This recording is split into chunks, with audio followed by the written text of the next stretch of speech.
Assalamualaikum warahmatullahi wabarakatuh. Bismillahirrahmanirrahim.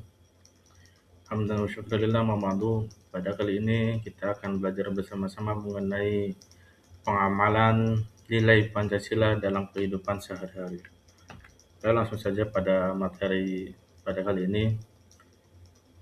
Pancasila adalah sebagai dasar negara dan pedoman panduan hidup bangsa Indonesia. Itu yang pertama sebagai fondasi persatuan, yaitu Pancasila sebagai fondasi persatuan dan identitas bangsa Indonesia. Nilai-nilainya membimbing sikap dan tindakan agar hidup rukun, adil, dan damai. Yang kedua, Pancasila bukan sekedar hafalan. Pengamalan Pancasila bukan sekedar hafalan,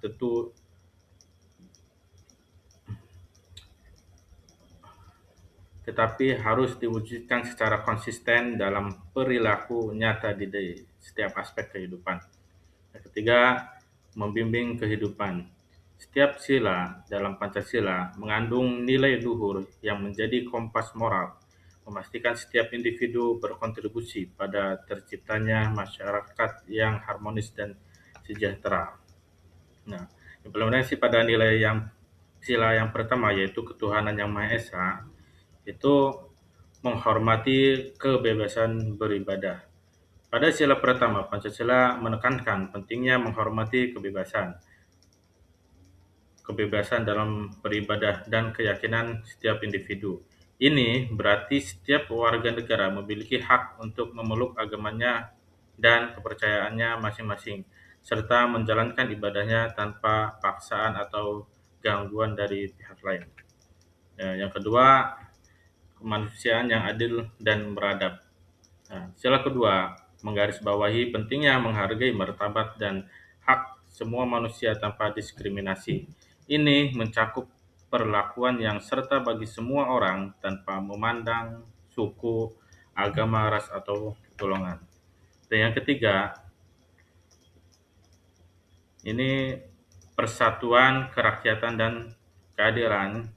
Jadi pada sila yang ketiga itu persatuan, menjaga persatuan dan kesatuan bangsa. Di tengah keberagaman suku, agama, dan budaya, mengutamakan kepentingan negara di atas kepentingan pribadi atau golongan. Contohnya yaitu gotong royong antar warga, melestarikan budaya lokal. Dan sila yang keempat, kerakyatan yang dipimpin oleh hikmat, kebijaksanaan dalam permusyawaratan perwakilan, yaitu melestarikan masalah melalui musyawarah untuk mencapai mufakat, menghargai setiap perbedaan pendapat dan tidak memaksakan kehendak. Nah, contohnya ikut serta dalam pemilihan umum, berdiskusi di rapat RT atau RW. Dan yang kelima, keadilan bagi seluruh rakyat Indonesia, yaitu menekankan keadilan sosial bagi seluruh rakyat tanpa membedakan status atau golongan, menjunjung tinggi semangat gotong royong dan kesetaraan hak. Yaitu contohnya membantu sesama tanpa pilih kasih, menolak diskriminasi.